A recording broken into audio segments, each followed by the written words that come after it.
अच्छे विचार से दुनिया बदली जा सकती है। अच्छे विचार से हृदय परिवर्तन किया जा सकता है। आपने अंगुलीमाल डाकू का नाम सुना है? एक राजा हुआ करता था जिसका नाम राजा बिंबिसार था। राजा बिंबिसार से इस आदमी का किसी बात पर झगड़ा था और उससे इतना नाराज था कि उसने उस भरे दरबार में राजा बिंबिसार से कहता है कि हम आपके राज में आपके प्रजा का वध करेंगे, और 1000 लोगों का वध करने का वह कसम खाता है।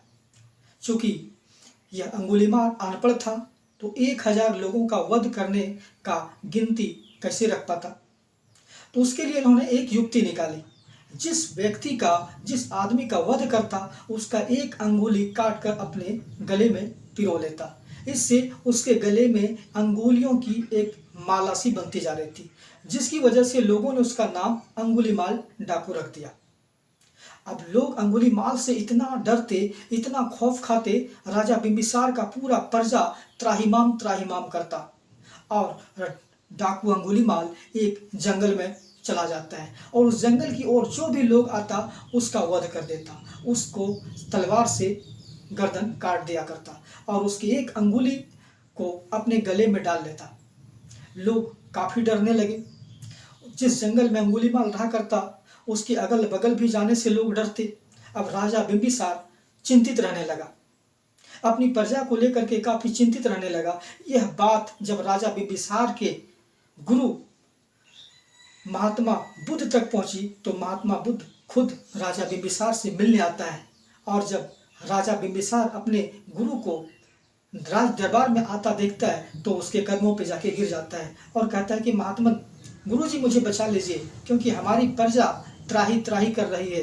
अंगुलीमाल डाकू के खौफ से लोग थर थर काँप रहे हैं, इससे छुटकारा दिलाइए। तो महात्मा बुद्ध राजा बिंबिसार से कहता है कि मैं आपके दुख को ही हरने आया हूँ, आपके दुख को दूर करने के लिए आया हूँ।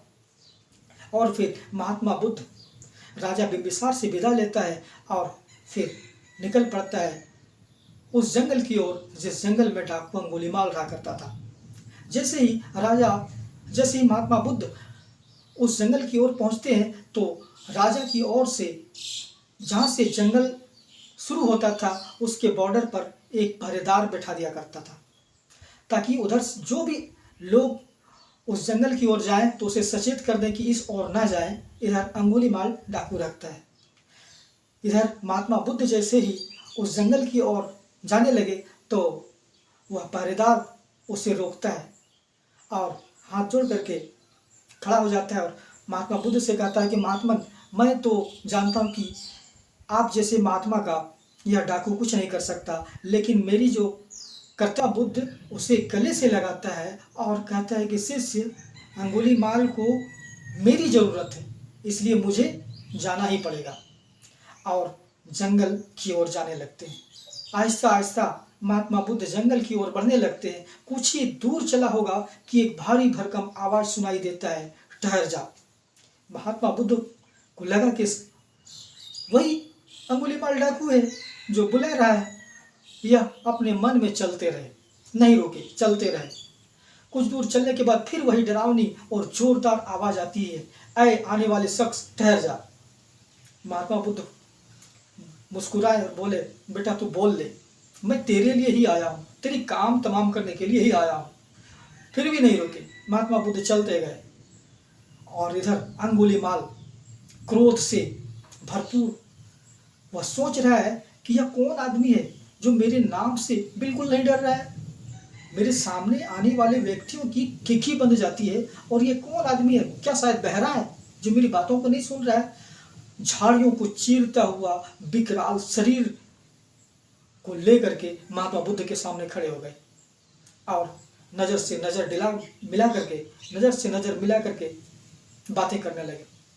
महात्मा बुद्ध भी नज़र से नज़र मिला करके बातें करने लगे। अब अंगुलीमाल डाकू को लगा कि ये कौन आदमी है? डरने की तो दूर की बात है, यह तो आंखें से आंखें मिला करके बात कर रहा है। इसके शिकन में डर नाम की कोई चीज़ नहीं है, यह कौन आदमी है? तो महात्मा बुद्ध कहते हैं कि मैं तो ठहर गया, बता तू कब ठहरेगा। अब अंगुलीमाल और सचेत में पड़ जाता है कि ये कौन आदमी है, मुझे ही कहता है कि मैं तो ठहर गया, तू कब ठहरेगा। फिर जब सोच ही रहा था अंगुलीमाल, तो महात्मा बुद्ध फिर कहता है कि बताओ, मैं तो ठहर गया, तू कब ठहरेगा। तो अंगुलीमाल कहता है कि महात्मन, मैं आपकी बात समझ नहीं पा रहा हूं। तो कहता है यही तो समझाने आया हूं। अच्छा एक काम कर, सामने एक डाल है, जाओ उसे काट के ला। उसके हाथ में तो तलवार थी, कटार थी, गया और खटाक से काट करके ले आया।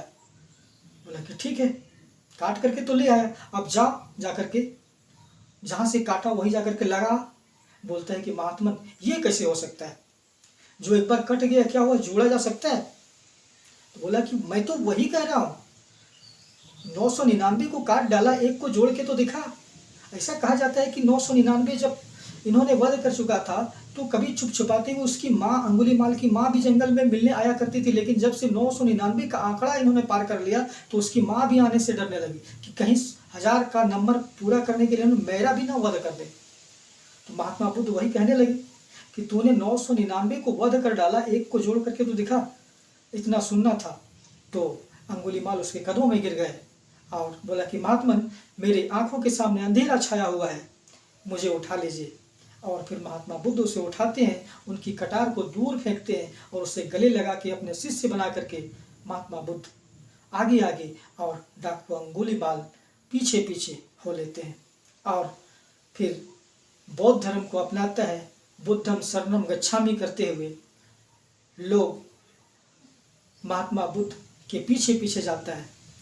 जब वह अपने कुटिया पे पहुंचता है, तो महात्मा बुद्ध कहता है कि अब तुझे जा, क्योंकि यह हमारा नियम है कि हम जो भी कुछ खाते हैं वह भिक्षा मांग करके लाते हैं, तो जा भिक्षा मांगने।